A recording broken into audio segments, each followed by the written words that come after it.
வணக்கம் and welcome to EMIS பேசி Tamil kitchen. உங்களை வீட்டு பிள்ளையாக நினச்சி எனக்கு சப்போர்ட் பண்ணுங்கள். உங்கள் வாழ்க்கையில் எடுத்த காரியம் எல்லாத்துலேயுமே வெற்றிகள் கிடைக்கணுமா, மன நிம்மதியான வாழ்க்கை கிடைக்கணுமா, நல்ல ஒரு செல்வ செழிப்பு கிடைக்கணுமா, இதை மட்டும் நீங்கள் கடைப்பிடிச்சு பாருங்கள். நல்ல உத்தியோகம் கிடைக்கும், பிள்ளைங்க படிப்பில் சிறந்து விளங்குவாங்க, பேரும் புகழும் கிடைக்கும், மற்றவர்கள் பொறாமைப்படக்கூடிய ஒரு நல்ல வாழ்க்கை உங்களுக்கு கிடைக்குங்க. இப்போ காலையில் நம்ம எந்திரிச்சோம் அப்படின்னு சொன்னால் நைட்டு தூங்குறதுக்குள்ளே பார்த்தீங்கன்னு சொன்னால் ஏகப்பட்ட பிரச்சனைகள். நம்ம பிரச்சனையே இல்லாத வாழ்க்கையில் நான் இருக்கேன்னு சொல்லிட்டு யாருமே சொல்ல முடியாது. ஏன்னா அவ்வளோ ஒரு பிரச்சனைகள் நம்மளை சுற்றி அடிக்கிறதுக்காக காத்துக்கிட்டு இருக்குங்க. அதனால் பாருங்கள், இந்த முறைப்படி நீங்கள் தினமுமே வீட்டில் நீங்கள் பண்ணிட்டு வந்தீங்க அப்படின்னு சொன்னால் கட்டாயம் உங்கள் வாழ்க்கையில் ஒவ்வொரு நாளுமே நல்ல ஒரு வெற்றிகள் கிடைக்கிறதையும், ஒரு நல்ல மன மகிழ்ச்சி கிடைக்கிறதையும், உங்கள் வாழ்க்கை நிலையை ஒரு நல்ல நிலைமைக்கு மாறுறதையும் உங்களால் கண்கூட பார்க்க முடியுங்க. அது என்ன அப்படின்னு சொல்லிட்டு நாம் இந்த பதிவில் பார்க்க போகிறோங்க. வாங்க வீடியோக்குள்ளே போகலாம். அதுக்கு முன்னாடி ஒரு சின்ன விஷயங்க, இந்த வீடியோக்கு நீங்கள் பண்ணக்கூடிய ஒவ்வொரு லைக் தான் எனக்கு பண்ணக்கூடிய ஒரு ஆதரவு சப்போர்ட். ஸோ இந்த வீடியோ பிடிச்சிருச்சுன்னா லைக் பண்ணி சப்ஸ்கிரைப் பண்ணிக்கோங்க. அப்போ தான் நான் உங்களுக்கு மிகவும் பயனுள்ள தகவல்களை தர்றதுக்கு எனக்கு ஒரு மோட்டிவேஷனாக இருக்குங்க. இப்போ நீங்கள் காலையில் எந்திரிக்கிறீங்க இல்லையா, ஒரு 4:30 மணிக்கு உங்களால் எந்திரிக்க முடியும் அப்படின்னு சொன்னால் உங்கள் லைஃபே பாருங்களேன், உங்களால் அப்படியே ஒரு பிரமிப்பாயிரும். நீங்கள் என்ன வாழ்க்கை இருந்தால் நல்லா இருக்கும், நம்ம வாழ்க்கை எப்படி இந்த கஷ்டம்லாம் தீரும் அப்படின்னு சொல்லிட்டு நீங்கள் தினமும் ஏங்கிட்டு இருக்கீங்களா, அந்த வாழ்க்கை கட்டாயம் உங்களுக்கு கிடைக்குங்க. 4:30 மணிக்கு பிரம்ம முகூர்த்தத்தில் எந்திரிச்சு நீங்கள் குளிச்சுட்டு விளக்கு போட்டுங்க. விளக்கு போட்டிங்கன்னு சொன்னால் அவ்வளோ ஒரு நல்ல ஒரு தெய்வீக சக்தி உங்கள் வீட்டில் ஃபுல்லாகவே நிறைஞ்சிருக்கும். உங்கள்கிட்டையுமே அந்த தெய்வீக சக்தி குடியிருக்கிறத உங்களால் பார்க்க முடியுங்க. தெய்வம் உங்கள் கூடவே இருக்கிறத உங்களால் நிறைய தருணங்களில் உணர முடியும்.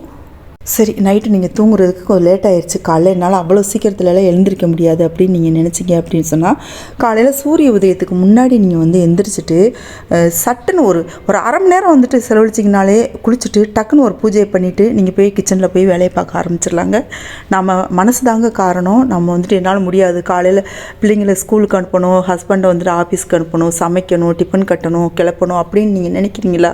கட்டாயம் இது சாத்தியம்தாங்க. ஒரு அரை மணி நேரம் முன்னாடி எந்திரிச்சிங்கனாலே போதும், உங்கள் வாழ்க்கையை வேறு லெவலுக்கு மாறும். அதை விட்டுட்டு நிறைய பேர் என்ன செய்கிறாங்க, நான் கோயிலுக்கு போனேன், அந்த கோயிலுக்கு போனேன், இந்த கோயிலுக்கு போனேன், அது பண்ணேன், இது பண்ணேன், என்னோடய வாழ்க்கையில் கஷ்டம் தீரவே இல்லை அப்படின்னு சொல்லிட்டு நிறைய பேர் சொல்கிறாங்க. அந்த மாதிரி நம்ம செஞ்சுட்டு இருந்தோம் அப்படின்னு சொன்னால் கஷ்டங்கள் அப்படியே தாங்க இருக்கும். நம்மளுக்கு எந்த வளர்ச்சியும் இருக்காது. நம்ம கஷ்டத்துக்குள்ளேயே உழண்டுக்கிட்டே இருப்போம். நம்ம கஷ்டம் தீரணும், நம்ம நல்லா இருக்கணும், நம்ம வாழ்க்கை நல்லா இருக்கணும், நம்ம சந்தோஷமாக இருக்கணும், கை நிறைய நம்மளுக்கு காசு புழங்கணும், நம்ம பிள்ளைங்க நல்ல நிலைமைக்கு வரணும் அப்படி நம்ம ஆசைப்படுறோம் இல்லையா. இந்த 4:30 மணிக்கு நீங்கள் எந்திரிக்கிறதுனால கட்டாயம் நாம் ஆசைப்படுற வாழ்க்கை நம்ம கையில் சேருங்க. அது ரொம்ப நாள்லாம் ஆகாது, சில நாட்கள்லேயே உங்களால் உணர முடியும். இந்த மாதிரி நீங்கள் 4:30 மணிக்கு எந்திரிச்சு விளக்கு போட்டு நீங்கள் பூஜை பண்ணிவிட்டு நீங்கள் இந்த வேலையில் ஆரம்பிக்கிறதுனால என்ன செய்யலாம் அப்படின்னு சொன்னால், முறைப்படி இந்த விஷயங்களை நீங்கள் செஞ்சீங்க அப்படின்னு சொன்னால் கட்டாயம் உங்கள் வாழ்க்கையில் எந்த ஒரு வளர்ச்சி, அபார வளர்ச்சி கிடைக்குங்க. அவ்வளோ ஒரு பெரிய வளர்ச்சி கிடைக்கும் பாருங்கள். தொழில் ஸ்தாபனங்களையும் சரி, வீட்லேயும் சரி, மனதளவுலேயும் சரி ஒரு நல்ல மாற்றங்கள் உருவாகும். எவ்வளோ ஒரு கிரக பயிற்சிகள் இருந்தாலுமே சரியாகுங்க. அது ஓரத்தில் தள்ளி வச்சுட்டு உங்களை வளர்ச்சி பாதையில் தெய்வமே கைப்பிடிச்சு கூட்டிகிட்டு போகும். காலையில் எந்திரிக்கிறீங்களா, 4:30 மணிக்கு குளிச்சுட்டு டக்குன்னு குளிச்சுட்டு விளக்கு போடுங்க. விளக்கு போட்டுட்டு அடுத்து பார்த்தோன்னு சொன்னால் சுவாமிகளுக்கு தண்ணீர் வச்சுட்டு ஏதாச்சும் ஒரு தூப தீபம், அதாவது சாம்பிராணி, முடிஞ்ச வரைக்கும் தினமுமே சாம்பிராணி போடுங்க. வீட்டில் இருக்க தீய சக்தி எல்லாமே விலகி போயிட்டு தெய்வ சக்தி நம்ம வீடு ஃபுல்லாக நிறைஞ்சிருக்கிறதுக்கு அது காரணமாக இருக்குங்க. கம்ப்யூட்டர் சாம்பிராணி போடலாமா, இல்லை நம்ம இந்த தூளில் போடுறோம் இல்லையா கட்டி சாம்பிராணி, அது போடலாமான்லாம் கேட்காதீங்க. ஏதோ ஒரு சாம்பிராணி போடணும், பத்தி பொருத்தி வைக்கணும். வீட்டில் தினமுமே ஏதோ ஒரு சாம்பிராணி கட்டாயம் சாம்பிராணி வாசனை இருக்கணும். அதே சமயத்தில் வெள்ளி செவ்வாய்க்கு முக்கியமான நாட்களில் மட்டுமாவது நெய் தீபம் ஏற்றுங்க. தினமுமே ஏற்றக்கூடாதுன்னு தாராளமாக ஏற்றலாம். நம்மளுக்கு வசதி வேணும் இல்லையா, வசதி இருந்துச்சு அப்படின்னு சொன்னால் தினமுமே ஏற்றலாம். அவ்வளோ ஒரு அற்புத சக்தி இருக்குது இந்த நெய் தீபத்துக்கு. அடுத்து தீபத்தூபம் காட்டுறீங்க இல்லையா, சட்டுன்னு ஏதோ ஒரு நெய்வேத்தியம், ஏதாச்சும் ஒரு நெய்வேத்தியம் வச்சுட்டு, அதாவது கற்கண்டாக இருக்கலாம், பேரிச்சம்பழமாக இருக்கலாம், நம்ம வீட்டில் எந்த ஒரு பழங்கள் இருக்கோ, இல்லை என்ன ஒரு இது இருக்கோ, எந்த ஒரு பொருளாக இருந்தாலும் சரிமே தெய்வத்துக்கு ஒரு இது நெய்வேத்தியம் கட்டாயம் வைக்கணுங்க. தெய்வங்களுக்கு வந்து நெய்வேத்தியம் வைக்கணும்.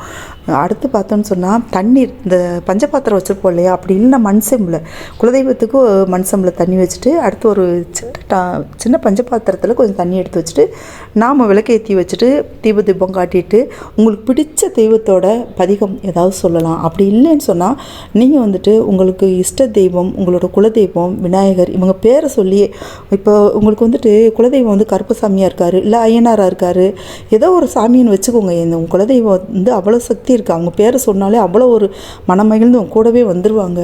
அவங்க பேரை சொல்லி ஓம் கருப்பசாமியை போற்றி, அப்படி இல்லை ஐயனாராக இருந்தானே ஓம் ஐயனாரே போற்றி, இல்லை பெண் தெய்வம் வந்தால் எந்த தெய்வம் இருக்காங்களோ அவங்களோட பேர் சொல்லி ஓம் அங்காள ஈஸ்வரியே போற்றி, ஒரு உதாரணத்துக்கு நான் சொல்கிறேன். அதே மாதிரி உங்கள் இஷ்ட தெய்வம், எனக்கு வந்துட்டு இப்போ மீனாட்சி அம்மன் இஷ்ட தெய்வம், அதே மாதிரி ஓம் மீனாட்சி தாயே போற்றி, இது சொன்னாலே போதும். நம்மளுக்கு முறைப்படி வந்துட்டு ஒவ்வொன்றும் கற்றுக்கணும், பதிகம் தெரியணும், அதோட ஸ்லோகம் தெரியணும்லாம் அவசியம் இல்லைங்க. தெரிஞ்சிச்சுன்னா சொல்லலாம், தெரியலை அப்படின்னு சொன்னாக்கா நீங்கள் அந்த தெய்வங்களோட பேரை உச்சரிச்சுட்டு நீங்கள் சட்டுன்னு வந்து கிச்சனுக்குள்ளே போய்ட்டு நீங்கள் அடுத்தடுத்த வேலையில் பார்க்கலாம். நீங்கள் யோசிச்சு பாருங்கள், காலையில் நீங்கள் 4:30 மணிக்கு எழுந்திரிச்சு குளிச்சுட்டு வீட்டில் விளக்கு ஏற்றிட்டு தீபத்தூபம் காட்டிட்டு அப்படியே வந்துட்டு ஏதோ ஒரு பதிகத்தையோ இல்லை சுவாமிகளோட பேரையோ சொல்லிவிட்டு நீங்கள் வந்துட்டு அடுத்து கிச்சனுக்குள்ளே போய் வேலை பார்க்க போனீங்கன்னா எவ்வளோ ஒரு அப்படியே மனசுக்கே நினச்சி பாருங்கள். மனசுக்குள்ளே ஒரு செகண்ட் நீங்கள் செய்கிறீங்களோ இல்லையோ நினச்சி பாருங்கள், எவ்வளோ ஒரு தெய்வீகமாக இருப்பீங்க. நீங்களும் ஒரு தெய்வீகமாக இருப்பீங்க. வீடு ஃபுல்லாக ஒரு தெய்வீக சக்தி நிறைஞ்சிருக்கும். நீங்கள் கேட்டதை கொடுக்கும் தெய்வம். நீங்கள் வந்துட்டு இந்த 4:30 மணிக்கு எந்திரிச்சு நீங்கள் விளக்கேற்றி இந்த பூஜை பண்ணுறீங்கன்னு வச்சுக்கோங்க, நீங்கள் என்ன கேட்குறீங்களோ இன்னும் முன்னாடி கிடைக்கும், கட்டாயம் வந்து கிடைக்குங்க. கிடைக்காதுன்ற பேச்சுக்கே இடம் கிடையாது. நீங்கள் எந்த ஒரு வரம் கேட்டாலும் தெய்வம் தர காத்திருக்கும். இது வந்துட்டு எல்லாருக்கும் இந்த வாய்ப்பு கிடைக்காதுங்க. உங்களுக்கு மனசு இருந்துச்சு அப்படி சொன்னால் நீங்கள் தாராளமாக செய்யலாம். இப்போ நைட் லேட் ஆகுதுன்னு சொல்கிறீங்களா தூங்குறதுக்கு, கொஞ்சம் முன்னாடியே நம்ம வந்து இது பண்ணிக்கலாம், தூங்குற மாதிரி பண்ணிக்கலாம். சரி, என்னால் அது முடியவே முடியாதுங்க, சான்ஸே இல்லைங்க 4:30க்கு எந்திரிக்கிறதுலாம் அப்படின்னு நீங்கள் நினச்சிங்க அப்படின்னு சொன்னால் சூரிய உதயத்துக்கு முன்னாடியாச்சும் நீங்கள் வந்துட்டு குளிச்சுட்டு விளக்கேற்றுறதுக்கு பாருங்கள். அந்த மாதிரி விளக்கேற்றுறதும் ரொம்ப நல்லது தாங்க. சூரிய உதயம் வர முன்னாடியே வீட்டில் வந்து விளக்கேற்றிட்டு ஏதோ ஒரு பூஜையை பண்ணிவிட்டு தீபத்தூபம் காட்டிட்டு நைவேத்தியம் வச்சுட்டு உங்கள் பிடிச்ச தெய்வம் குலதெய்வம் உங்களோட பெயர்களை வந்து மனசளவில் சொல்லிவிட்டு நீங்கள் வந்துட்டு கிச்சனில் சமையல் பண்ணும்போதே இந்த மாதிரியும் செய்யலாம். இந்த தெய்வங்களோட பேரை மனசுக்குள்ளேயே சொல்லிகிட்டு இருக்கலாம். ஸ்ரீராமஜெய சொல்லலாம், ஓம் நம்ம சிவாய சொல்லலாம். எப்போவுமே நீங்கள் மனசுக்குள்ளே வந்துட்டு இது வந்து ஏதோ ஒரு தெய்வத்தோட மந்திரம் வந்துட்டு மனசுக்குள்ளே ஓடிக்கிட்டே இருக்கணுங்க. நம்மளுக்கு என்னங்க பெரிய இந்த கிரக பயிற்சிகள் எவ்வளோ ஒரு ஆபத்து நம்மளுக்கு வர்றதா இருந்தாலும் சரி விலகி போகும். நீங்கள் இந்த 4:30 மணிக்கு விளக்கேற்ற சொல்கிறீங்க இல்லையா, அந்த விஷயத்தில் பாருங்களேன், நம்மளுக்கு இன்றைக்கி பொழுதுக்கு வந்துட்டு ஒரு கெட்டதே நடக்க இருக்குதுன்னு வச்சுக்கோங்க விதிப்படி. ஆனால் வந்து உங்களை அந்த இடத்துலேருந்து உங்களை விலக்கி வைக்கும். உங்களுக்கு வந்துட்டு கெடுதல் எதுவும் நடக்காமல் பாதுகாக்கும். இந்த தெய்வ கவசங்கள் பாருங்களேன், நீங்கள் பண்ண பூஜை வந்துட்டு வீணாக போகாது, உங்களை அப்படியே சுற்றி நின்று காக்கும். இதை வந்துட்டு நான் வந்து அனுபவபூர்வமாகவே உணர்ந்திருக்கிறேன். ஒன்றுமே இல்லைங்க, நேற்று கூட நான் பார்த்தீங்கன்னு சொன்னால் நான் வாக்கிங் போயிட்டு இருந்தேன். அந்த இடத்துல வந்துட்டு லைட் இல்லை. ஒரு இடத்துல வந்து அந்த இடத்துல வந்து ஒரு பல்ல இருந்திருக்கு, நான் கவனிக்கவே இல்லை. சட்டுன்னு கால் வச்சுட்டு அப்படியே கால் பரட்டி விட்டு அந்த அப்படியே கால் மடங்கிடுச்சு பாருங்கள். மடங்கி போச்சு, இன்னைக்கு கால் நொறுங்குச்சு அப்படின்னு நினச்சேன். ஆனால் பாருங்கள் எதுவுமே ஆகலை. அடுத்த விட்டு நான் வந்துட்டு அசால்ட்டாக எடுத்து வச்சு போய்கிட்டு இருக்கேன்.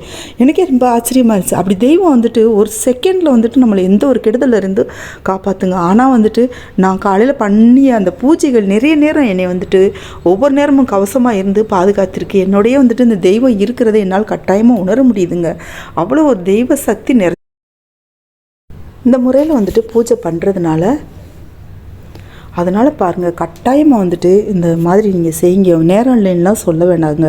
முடிஞ்ச வரைக்கும் நல்ல நிலைமையில் வரணும். என்னோடய சப்ஸ்கிரைபர்ஸ் எல்லாருமே பாருங்கள் வாழ்க்கையில் உயர்ந்த நிலைமைக்கு வரணும், நல்ல நிலைமைக்கு வரணும் அப்படிங்கிறதுக்காக நான் வந்துட்டு வெளி உலகத்துக்கே தெரியாத நிறைய பேர் வீட்டில் பண்ணி பலனடைஞ்சிக்கிட்டு இருக்கிற வெற்றிகள் பெற்றுக்கிட்டு இருக்க பூஜை முறைகளும் சரி, வழிபாடு முறைகளும் சரி, வாழ்க்கை முறைகளும் சரி நான் வந்துட்டு என்னோடய பதிவில் கொடுத்துக்கிட்டு இருக்கேங்க. தயவு செஞ்சு பாருங்கள். பார்த்துட்டு நீங்கள் வந்து முடிஞ்ச வரைக்கும் கடைப்பிடிக்க பாருங்கள்.